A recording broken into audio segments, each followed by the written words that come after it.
불과 얼마 전에요. 우리나라 세브란스 병원의 공동연구팀이 국제학술지 최근의 연구 결과를 하나 발표했거든요. 그런데 이 연구의 내용이 뭐였냐면 나트륨을 많이 먹었을 때 이게 심혈관계 질환이 유도가 돼서 사망에 직접적인 영향을 줄 수 있는지 그걸 알아보기 위한 거였어요. 그러니까 굉장히 관심 있는 주제이실 듯 합니다. 이 연구의 배경에서 중요한 게 저는 세 가지라고 생각을 해요. 그 세 가지가 뭐냐면 이 연구를 무려 10년간이나 추적 관찰했다라는 거고요. 그리고 또 다른 나라가 아닌 우리나라 사람들만을 대상으로 연구를 했다라는 거고요. 그리고 참여한 인원이 무려 14만 3,050명. 굉장히 많죠. 그러니까 우리나라 연구에 참가 인원으로는 굉장히 많은 수라고 합니다. 이 WHO에서 권장하는 하루 나트륨의 섭취량은 2g이에요. 그리고 한국인의 평균 섭취량은 그것의 1.6배인 대략 3.3g 정도 되고요. 이번 조사에서 그 연구에 참가한 대상자들의 일평균 나트륨 섭취량은 2.5g이었다고 합니다.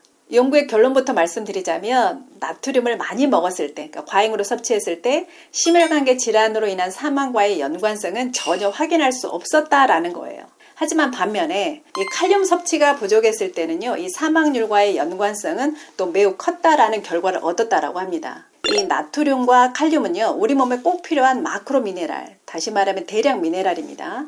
그러니까 소금에 있는 나트륨은요, 안 먹으면 죽습니다. 이건 팩트예요. 하지만 또 많이 먹어도 죽을 수 있다고 우리는 잘못 믿어왔다라는 거죠. 그러니까 정확하게는 잘못 교육받아왔다라는 표현이 맞을 것 같아요. 그러니까 이 나트륨이요, 고혈압, 심혈관계 질환을 유발할 수 있으니까 많이 먹으면 안 되고 무조건 싱겁게 먹어야 된다고 우리가 몇십 년간 그렇게 교육받아왔고 알고 있었고 일반 실생활에서 실천해 왔다라는 거죠.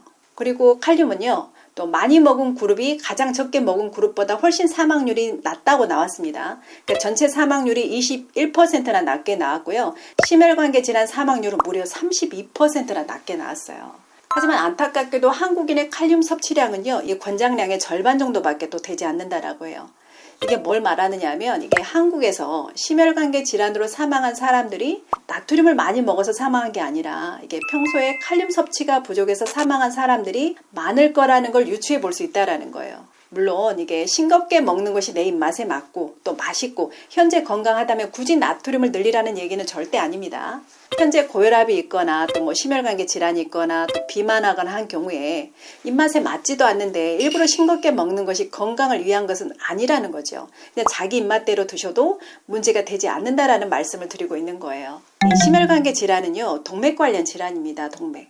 우리 몸의 혈관은 동맥이 있고 정맥이 있고 모세혈관이 있어요. 그런데 이 동맥은 정맥과 달리 혈압을 감당해야 되기 때문에 원래 태생부터 근육층이 두꺼워요. 혈관 벽이.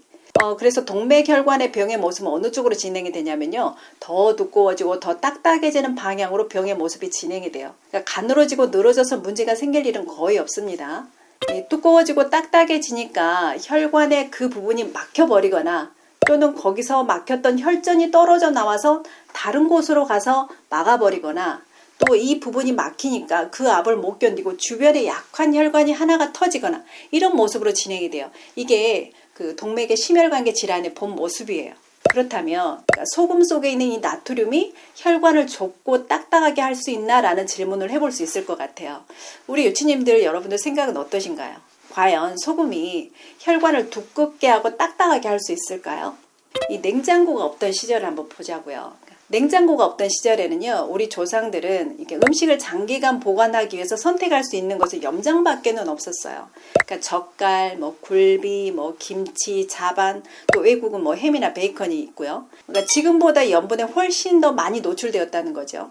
만약에 나트륨이 원인이라면 지금이 아니라 냉장고가 없던 그 시절에 고혈압이 훨씬 많았어야 했고요. 그래야 소금과 고혈압의 연관성이 성립되는 거죠. 하지만 그때는 아시다시피 고혈압이 거의 전무하다시피 했습니다. 그러니까 극소수에 잘 먹어서 정말 비만이 생긴 사람들을 제외하고는 없었어요. 그렇다면 이 소금이 아닌 어떤 것이 동맥을 딱딱하게 하고 두껍게 해서 심혈관계 질환을 유발할까요? 예, 맞습니다. 과잉의 탄수화물이에요.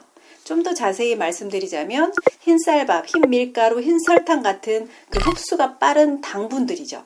그러니까 얘네들이 결국은 혈관 내벽의 생채기, 즉 스크래치를 내는 거고요.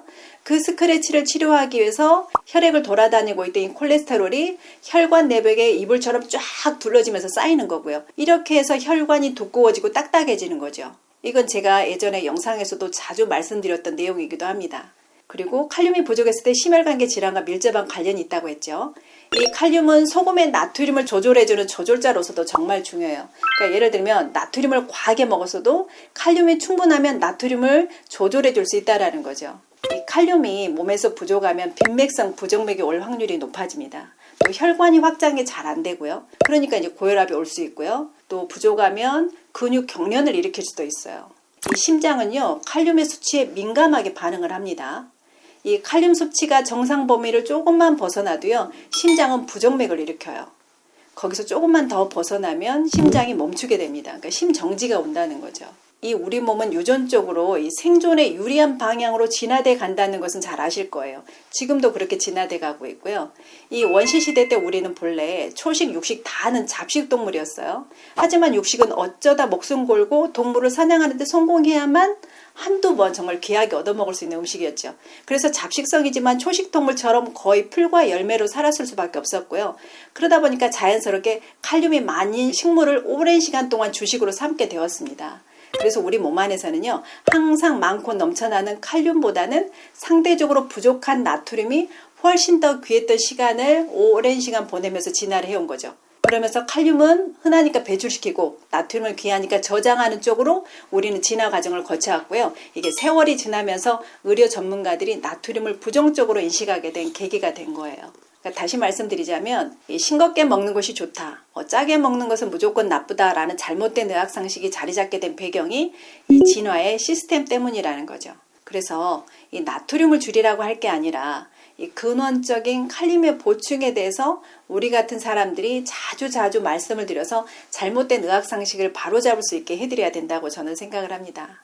그런데도 그래도 짜게 먹으면 삼투압 때문에 수분 보유량이 많아지니까 혈압이 올라갈 것 같은데 그래서 결과적으로 문제가 되지 않을까 하는 불안감이 계속 들 수 있어요. 이 소금 때문에 높아진 혈압은요, 일시적이기도 하고요. 또 시간이 조금만 지나도 우리 몸의 항상성에 의해서 이 혈액의 소금 농도가 0.9% 등장액으로 맞춰지면서 혈압은 바로 다시 조절이 됩니다. 그리고 혈압은요, 수분 보유량이나 혈액량이 많아져서 올라가는 게 아니고요. 이 혈액을 담는 그릇인 혈관이 딱딱해지고 좁아져서 혈관에 저항이 생기니까 문제가 생기는 거라고 제가 말씀을 드렸습니다. 그리고 더해서 혈액이 끈적해져서 문제가 생기는 거고요. 다시 한번 말씀드리지만 일부러 짠 게 싫은데 짜게 드시라는 얘기가 절대 아닙니다.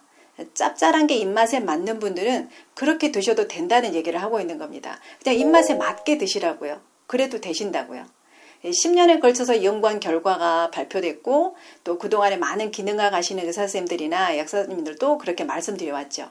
오히려 이 소금의 섭취가 부족해서 건강 문제에 빨간불이 켜진 분들이 많아요. 주변에 보면 이 다이어트 한다면서 저염식 식단을 유지하는 사람들이 많으시잖아요. 이런 분들은 주의하셔야 될 것이 몸이 냉증으로 빠지기가 아주 쉬워요. 그래서 주위를 보면 이 냉한 사람 중에 싱겁게 드시는 분들이 그렇게 많아요. 평소에 몸이 마르면서 냉한 분들은요, 항상 음식을 일부러 간간하게 먹으려고 더 노력을 하셔야 됩니다. 이 바닷물이 얼지 않는 이유가 뭔지 아시나요? 물에 녹아있는 소금 때문이에요. 이 소금은 몸을 따뜻하게 하는 1등 공신입니다. 이 심혈관계 질환이 가장 무서운 이유는요, 예고 없이 정말 한순간에 생과 사를 가를 수 있다는 거예요. 그러니까 준비할 시간을 주지 않는 거죠. 암은 준비할 시간이라도 주는데 혈관 질환은 그렇지 않아요. 그래서 더 제대로, 더 정확하게 알고 적절하게 대비해야 된다고 생각을 합니다. 이 요약을 해드리자면 이 혈압을 올리고 심혈관계 질환을 유발하는 원인은 나트륨, 즉 소금이 아니다라는 거고요. 그러니까 짜게 먹는 것은 고혈압과 관련이 없고 심혈관계 사망률과는 무관하다라는 말씀을 드립니다. 오히려 소금은요, 이 생체 시스템이 유지되는데 충분히 공급되어져야 하는 필수 미네랄이다라는 거고요. 하지만 반대로 이 칼륨의 결핍이 혈압 조절에 중요한 관건이 되니까 평소에 채소를 충분히 드시고 또 일부러 칼륨이 많은 채소류를 찾아 드시는 것도 현명한 방법이 되실 것 같아요. 그리고 심혈관계 질환의 원인은 뭐라고요? 혈관을 딱딱하게 하고 좁아지게 하는 것들이라 그랬어요. 이 혈관을 딱딱하고 좁아지게 만드는 원인은 탄수화물이다 라는 얘기를 드립니다. 우리 유치님들 음식 간 맞춰서 짭짤하게 드실 때 혹시나 혈압 올릴까 걱정하면서 드시지 말고요. 맛있게 드세요.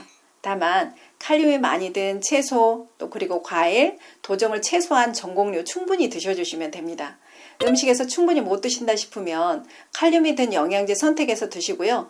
조금 더 욕심을 부리자면 마그네슘도 하나 더 얹어서 드시면 금상첨화일 것 같아요. 제 영상을 시청하시는 우리 유치님들이 모두 건강해지는 그날까지 좋은 정보로 또 인사드릴게요. 감사합니다.